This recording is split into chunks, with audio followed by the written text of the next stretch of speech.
Hello students, आज हम पढ़ने वाले हैं एड्रिनल ग्लैंड। एड्रिनल ग्लैंड के बारे में आज हम पढ़ेंगे। उसकी उत्पत्ति कहाँ से हुई है, उसकी स्थिति क्या है, वो कहाँ पाई जाती है और क्या उसकी संरचना है, तो उसके बारे में हम पढ़ेंगे।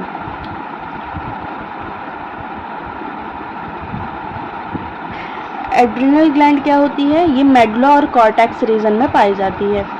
ठीक है, इसकी उत्पत्ति कहाँ से हुई है? इसकी उत्पत्ति मेसोडर्म से हुई है। स्थिति इसकी क्या है? यह ग्रंथि दोनों किडनी के ऊपर टोपी के समान संरचना के रूप में पाई जाती है। जब हमने उसका यूरिनरी सिस्टम, किडनी का जो डायग्राम समझा था, इसमें आप वीडियो भी डली होगी, मैं उसको नीचे मेंशन कर दूंगी, तो आप उसमें जाकर देख लीजिएगा। उसमें जब अपन ने देखा था तो उसमें ऊपर अपन ने एड्रिनल ग्लैंड बनाई थी ना, ऐसे ये है ना, बनाई थी उसमें डायग्राम में। तो ये होती है एड्रिनल ग्लैंड। तो कहाँ पाई जाती है? किडनी के ऊपर दो टोपी के समान संरचना पाई जाती है, जिसे क्या कहते हैं अपन? एड्रिनल ग्लैंड कहते हैं। इसकी संरचना कैसी होती है? यह ग्रंथि संयोजी ऊतकों की बनी होती है, दो अन्य स्तरों की बनी होती है। संयोजी ऊतकों के दो अन्य स्तरों की बनी होती है। कॉर्टेक्स भाग, ये किसकी?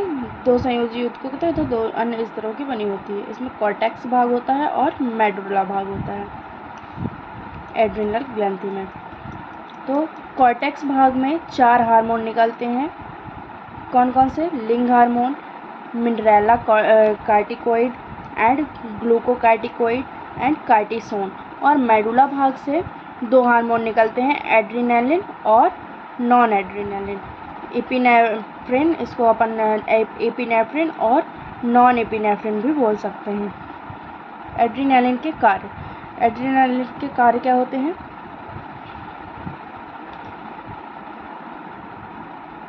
यह संकट काल में रोंगटे खड़े करना, लड़ने की क्षमता देता है। जब कभी क्या होता है, जब संकट आता है तो हमारे रोंगटे खड़े हो जाते हैं, है ना, तो उसमें क्या करता है? लड़ने की क्षमता देता है।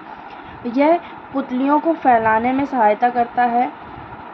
पुतलियाँ, जो हमारे आँख की पुतलियाँ होती हैं, जिसमें क्या होता है? संकुचन और शिथिलन होता है, उसको फैलाने में सहायता करता है। यह सिंपैथेटिक नर्वस सिस्टम द्वारा संचालित क्रियाओं पर नियंत्रण रखता है। सिंपैथेटिक नर्वस सिस्टम के द्वारा जो भी क्रियाएं संचालित होती हैं उसको नियंत्रित करता है एड्रिनालिन। ब्लड वेसल्स के प्रेशर को प्रेरित करता है और ब्लड को थक्का यानी कि क्लॉटिंग, जो ब्लड का थक्का होता है उसको बनने के समय को कम करता है। मतलब कि जैसे ब्लड हमारा निकला उसके बाद तुरंत ही थक्का बन जाता है, तो उसमें कौन हेल्प करता है? एड्रिनालिन हेल्प करता है। यह हृदय की स्पंदन दर, श्वसन दर तथा रुधिर में पोषक पदार्थों की मात्रा को बढ़ाता है। यह हृदय का स्पंदन, जो हमारा हृदय धड़कता है, उसके स्पंदन को नियंत्रित करता है और पोषक पदार्थों की मात्रा को बढ़ाता है। अब नॉन एड्रिनालिन का क्या कार्य है? यह कार्बोहाइड्रेट उपापचय को प्रेरित करता है। जो कार्बोहाइड्रेट होते हैं उनके उपापचय को प्रेरित करता है। एंड सेकंड क्या है? यह परिसंचरण की क्रिया को नियंत्रित करता है। थर्ड, यह हृदय स्पंदन का नियंत्रण करता है तथा यह क्या करता है? वशीय अम्लों को एडिपोज टिश्यू से पृथक होने की क्रियाओं को प्रेरित करता है। ये किसके? एड्रिनालिन के कार्य होते हैं। और एक इसका स्पेशल फैक्ट होता है, एड्रिनालिन को हम क्या FFF के नाम से भी जानते हैं। इसको हम क्या बोल सकते हैं? ट्रिपल F बोल सकते हैं इसको। ठीक है, ट्रिपल F के नाम से जानते हैं, मतलब कि fight, fright and flight. Okay, thank you. Video अच्छी लगी हो तो please like, share and subscribe करें।